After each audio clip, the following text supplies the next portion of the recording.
So guys, this is my first RGN load ever.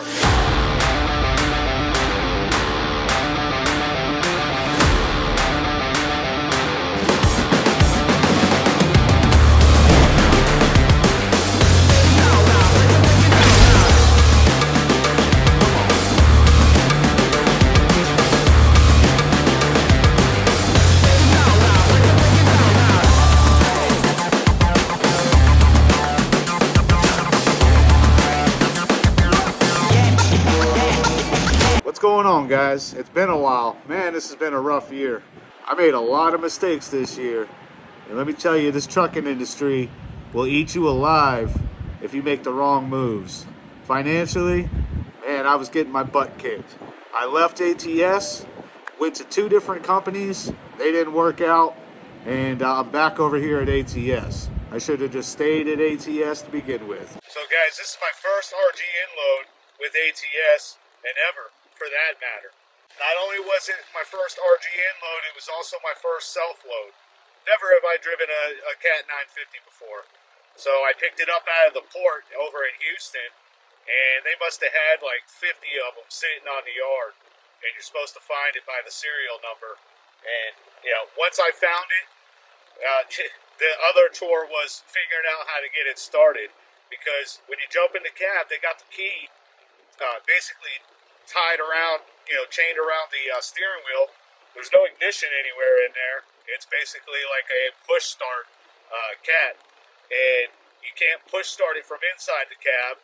What I found out, there's a auxiliary power knob that's down on the side, on the outside, that you got to turn.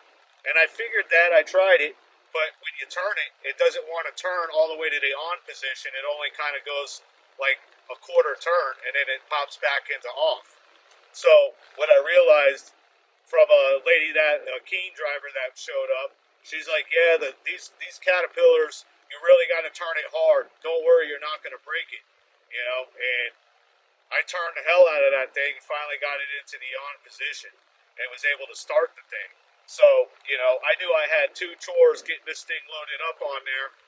One is disassembling the RGN. Never have I done that before, and for your first time, it was. I did good, but it was rough. That's for sure. So I knew once I got the machine on there, I'd be good, but it was driving it on there, and it was disassembling and reassembling the RGN itself. That was my issues. So I finally got it on, and I saw everybody. Mine doesn't have the bucket on it. But a lot of them came with the bucket, and when they put it on, they put it all the way to the back and dropped the bucket on the top, on the raised part on that. So I did the same and just kind of put the boom on top of the back there and hit the cat scale up. And of course, part of me was telling me just put it in the middle, and drop the boom all the way down on the ground in the well. But I didn't do that. I secured the whole damn thing, and when I hit the scale up, I ended up weighing 37,000 pounds on my rear tandems. So I had to disassemble everything, unsecure it all at a rest area, move the damn thing in the middle of the well, and then re-secure it all up. So, yeah, it's definitely been a learning journey for me on this load. We are headed to Oregon. So sit back, relax, and let's get on our way. Crazy times, can't you feel it? Is there a reason for it all? Maybe take a ride on this pipe train. Hold it in, wait for it, here come the fall.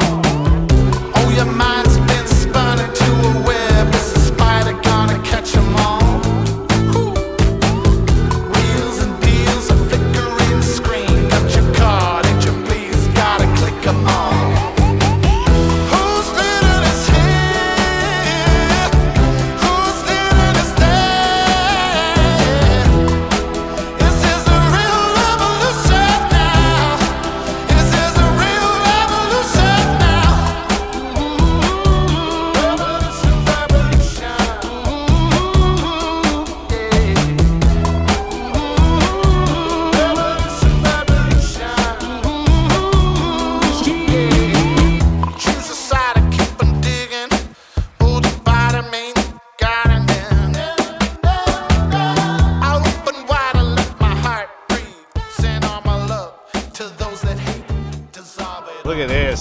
my knob fell off completely.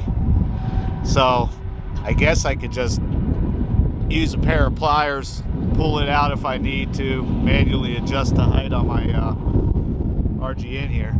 Doing a load check, I discovered I lost my front banner, so ended up having to buy one of those. It's beautiful out though, nice and windy. Looks like the fall weather is going to be coming back. I'm just southeast of Denver, Colorado. I'm going to be going through Denver, but because I'm oversized, they got a curfew from 3 to 6. And of course, I'll be going through Denver right at 3, so I'm going to be down for 3 hours. Haven't determined yet, guys, whether I'm going to run tonight or not. We'll see. I do have plenty of time to get there. Don't have to be there until Tuesday, so.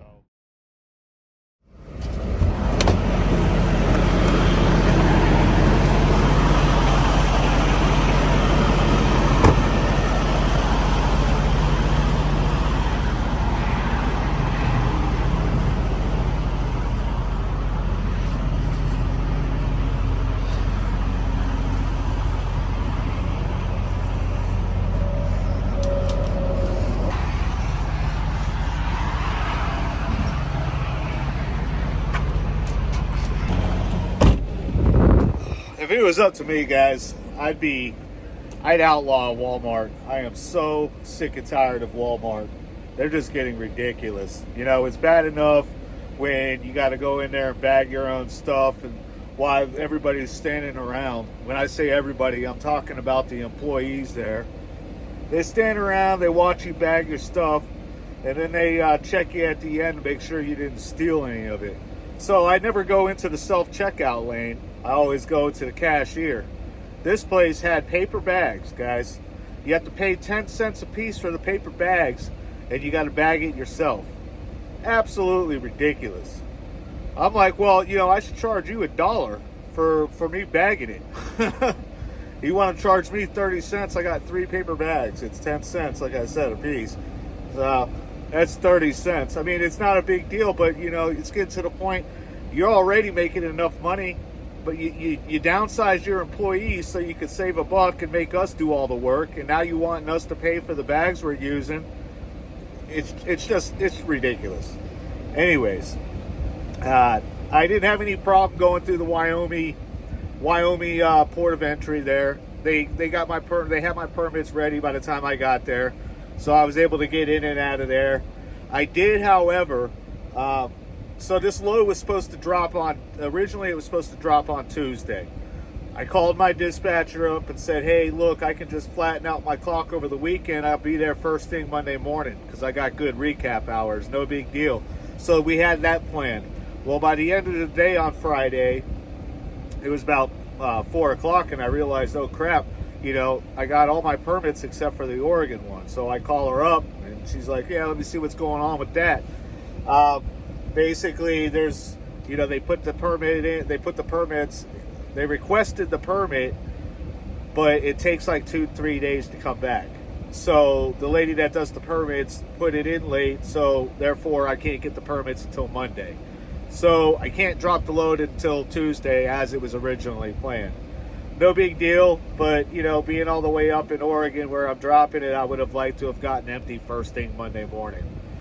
So that's what's going on, guys. I'm over here in Utah right now. We got 726 miles left on the trip. Like I said, we'll be there first thing Tuesday morning. Just got to wait on permits Monday morning. Hopefully they get it first thing in the morning and I'm not stuck, you know, sitting there waiting all day for some permits to come in. All right, guys, so I'm about 100 miles away from the drop. It's 5 o'clock. And I'm not driving through Portland, and also the place is closed, so I'm shutting down. And yeah, I think I'm gonna wrap it up here. I got a lot of you guys asking me how ATS has been, where I've been, stuff like that. Listen, if you're interested in ATS and you've been flatbed for a while, it's definitely a great place to be. I have no complaints. I get paid decent, and I'm building experience while I'm getting paid. So no complaints with ATS. If you're thinking about making the leap, go ahead and leap. I'll talk to you guys in the next video. Take care and be safe.